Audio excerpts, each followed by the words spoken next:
Welcome, welcome everyone. I am Mr. Goldmark, and this is Supremacy 1914. We are back today on the Scattered America map. We are nearing the end of day 5. We did pick up a good amount of points over the prior day. Louisiana is right behind us, and it looks like North Carolina would be in third. The situation on the front has been interesting.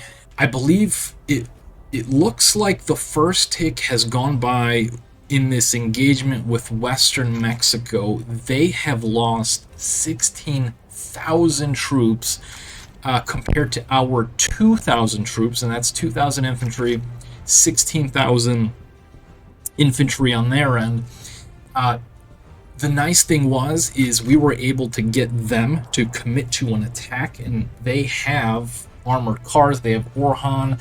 These units are very good on the defensive, and they're not as good in any kind of offensive actions, which means that even though we have cavalry who are better at offense, they do still have good defensive stats, and we do have 3 armored cars with 60 hit points each, plus our Lawrence, which does a good amount of offense damage, defensive damage, and he has an amazing 75 hit points.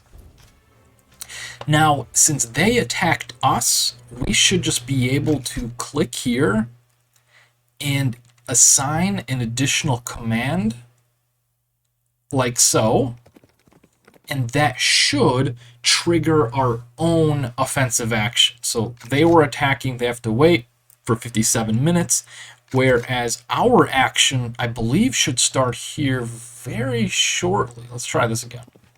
Okay, there you go. We were able to take out the remaining armored car, and we're just left with Orhan.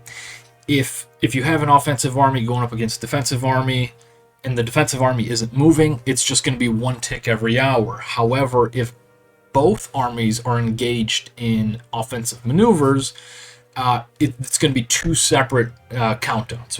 One army is on the offensive, the other one's on defensive. It'll be 2 separate countdowns.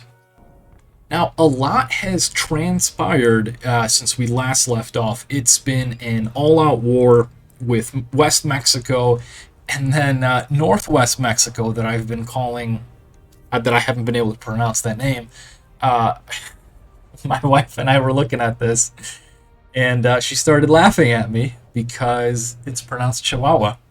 And I did not realize, my apologies, you can laugh at me in the comments. But we were able to destroy a few additional forces out of West Mexico. We did trade some of this territory. We had Hank over here on offensive, going to take their double oil province from the Chihuahua player. Well, what ended up happening is I sent the operation out overnight, and overnight must have been the morning of the other player, and they were able to reinforce this garrison very quickly. What was once a level 1 fort magically became, I assume, a level 3 fort, because by the time I took a look, it was down to a level 2. Which means it must have taken a bit additional damage. It must have gotten into at least level 3. And there were infantry units spawning everywhere. There were heroes spawning everywhere. There was a Joffrey spawning in there. So what would have been a very successful and decisive action into their core territory, threatening their capital and holding a position here, because they had Fiona and like 7,000 troops. That should have gone through like 2 ticks max. But instead, we were bogged down the whole night. We offered Chihuahua a temporary ceasefire as he is being attacked over here by California.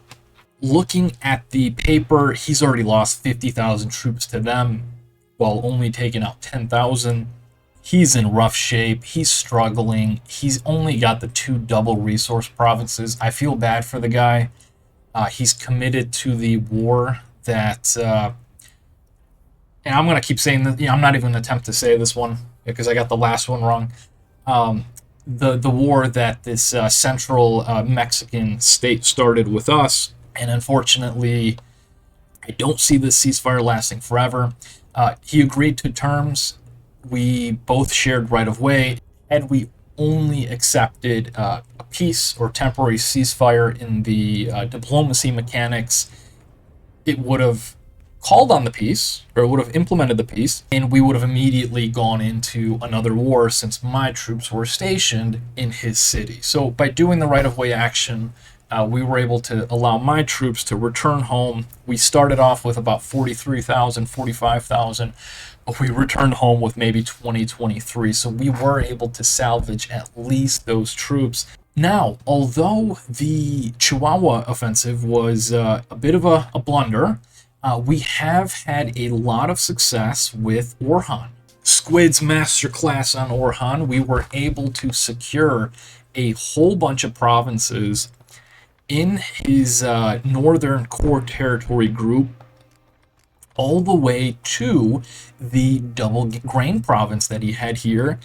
And we even managed to sack the capital before moving on to more energy provinces. We're going to try to hit the wood as well, maybe return back here for the steel.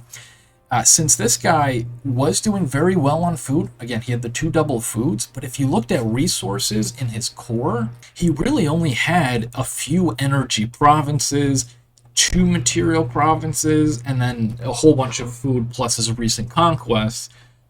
But with these being AI miners, there were no double provinces. There wasn't this huge influx of steel or energy that he really could have used to jumpstart his economy. And by sacking both of these provinces, we were, one, able to steal some of his production. I believe he was in the middle of producing some balloons to provide additional view range for his soldiers. We were able to cancel that. It really didn't make sense to continue to complete the unit.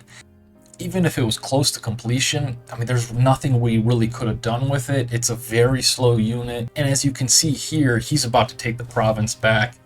The additional resources were certainly a nice boost for us. And then on the capital end, we were able to sack almost 130,000 cash, pounds, money, whatever you call it, plus a nice surplus of fish that we've been able to keep using into our cavalry and infantry production. As a result of the capital change, a lot of his provinces lost. It must have been 20% morale. I always thought it was between 10. I guess the boost is 10, but should you lose your capital, I believe you take 20. The guy's average morale is at 44% at this point, and without double resource provinces, I don't think this is a spiral he can come out of. Yes, it looks like he had a large stockpile of cash, of which we stole half. Looking at the morale details of my province, the target morale is 90. It's got a distance to capital, it's got enemy armies, and it's got enemy neighbors. His provinces are also surrounded by some of my provinces, super low morale. That's going to be spiraling down, no capital, additional morale penalty. He's going to be suffering from shortages. I would imagine materials first, followed by energy. I don't think this guy's got much left. All of these units, yes, they may have spawned at 100% morale before we started this operation, but at this stage, a lot of his provinces are probably going to be falling closer to 5%, and his morale is going to be tanking. As soon as we're able to wrap up some of the operations here with his lingering units, we will continue on the offensive. Actually, we're just going to take these units, go straight down into the double coal. I would like to secure this for myself, and the units guarding it are terrible in morale. The reinforcements here with Lawrence, we saw them kind of coming in at the end of the last video. They were able to kind of regroup. We've got 4 cavalry, a lot of offensive power. They're going to make short work of a lot of these troops. Hank has seen better days. The morale isn't the best, but with the day tick happening in about an hour and a half, and this province having 85% morale just with the additional capital sack we're able to get, we should get a nice little boost here to hit points, attack power, and speed, and use that to continue clearing out some of these other lower morale provinces from Western Mexico. I'd like to completely annihilate all his forces, consolidate these provinces, hold on to the double fish and double grain. I mean, this is the solution right here to fix our massive shortages. As you can see here, we have the grain, so we've been able to kind of balance out these sliders a little bit. Back at home, we've actually been able to turn on both of the barracks and continue to produce additional cavalry units that we can send to the front line, all courtesy of Western Mexico. Western Mexican grain, fish, and cash to support the war effort. We thank you for your donation. All in all, he's put up a very great fight. He's been able to do a few bait and switch maneuvers, luring me into other areas by charging at me and then turning around at the last moment. Unfortunately for him, we were able to move up, again, take this engagement before he had a chance to turn around. We did the same thing in San Miguel.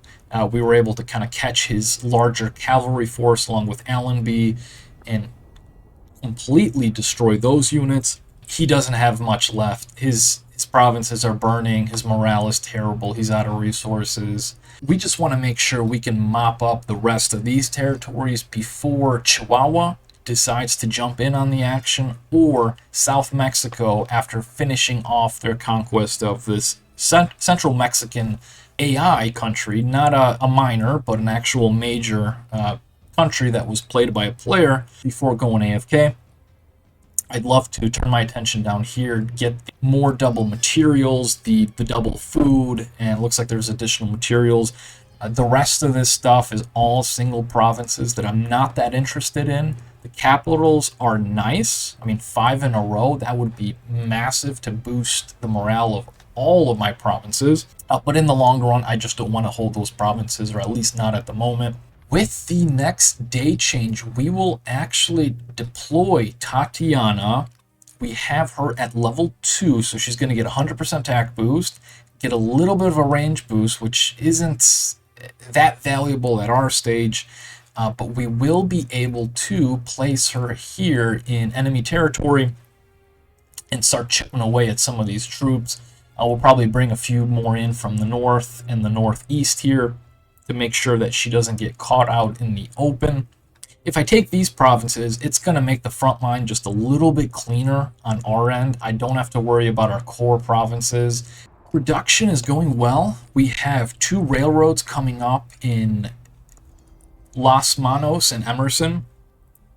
We've got another railroad coming out in our Port Lavaca with our double fish, and we have just completed our 2 railroads for the double grain and double coal, which are huge, which gave us a huge boost to our economy.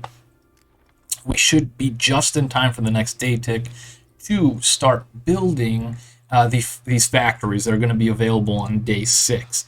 And after getting these factories, we should gain access to, at least at level 1, some artillery units. Chihuahua. I still can't believe I got that wrong.